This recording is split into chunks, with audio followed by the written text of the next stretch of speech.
You started as a single microscopic cell.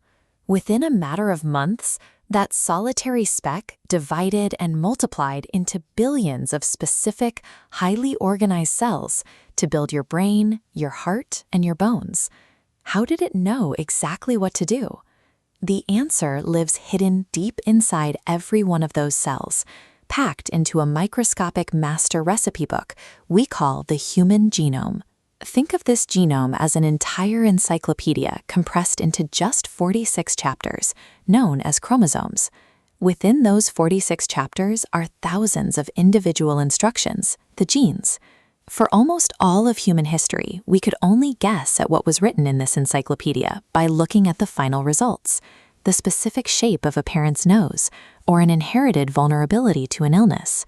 Recently, scientists have developed tools that act like a magical pen. We now have the ability to read the exact chemical letters of the text, cross out errors, and even write in completely new instructions. Holding the pen that authors human biology is a staggering superpower, but editing the recipe of life comes with an inescapable catch.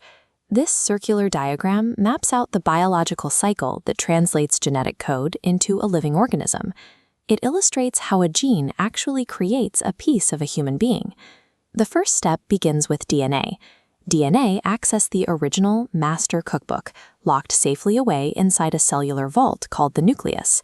Because the original book can't leave the vault, the cell makes a temporary, disposable copy of the specific recipe it needs. This copy is called RNA, and it carries the instructions out into the bustling kitchen of the cell. Out in the kitchen, those RNA instructions are used to assemble proteins. Proteins are the physical ingredients that get mixed, folded, and built to create the final product, the traits of the organism. This process also involves epigenetics, chemical marks that act like the environment of the kitchen. Like a chef turning the oven temperature up or down, epigenetics can change how the final product bakes without altering the original written text. This is why a gene is a recipe, not a blueprint. A blueprint shows you exactly where a window or door goes.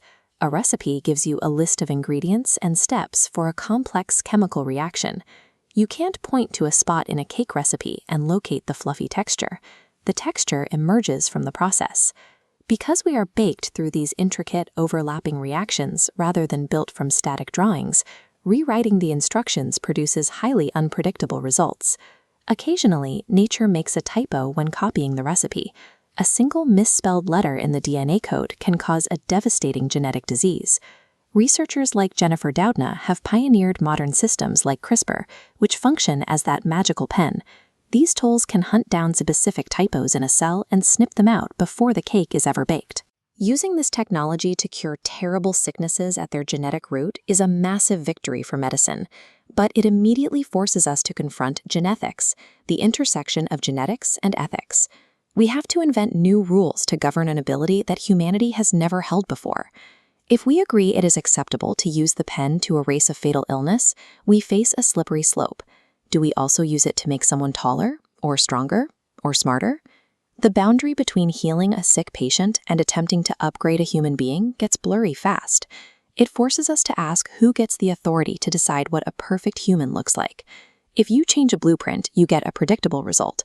But if you take a recipe and add 10 times the butter, you don't get a super cake. The entire thing collapses into an oily mess. Genes work the same way. They intersect and interact constantly. Editing the code to maximize one specific trait might accidentally disrupt a completely different, vital biological system.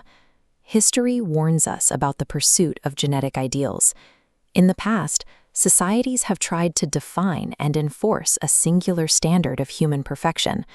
Those attempts led directly to systemic cruelty, eugenics, and mass tragedy. If we use genome editing to erase every flaw, vulnerability, and variation, we risk accidentally erasing the very diversity that makes human life resilient. As this science accelerates, your generation will inherit the pen. You will be the ones who have to write the laws, set the boundaries, and decide exactly how this master recipe book is used. We have an obligation to use our scientific knowledge to heal the sick, but we also have to recognize that human beings aren't supposed to be flawless. our differences are the most important ingredients we have.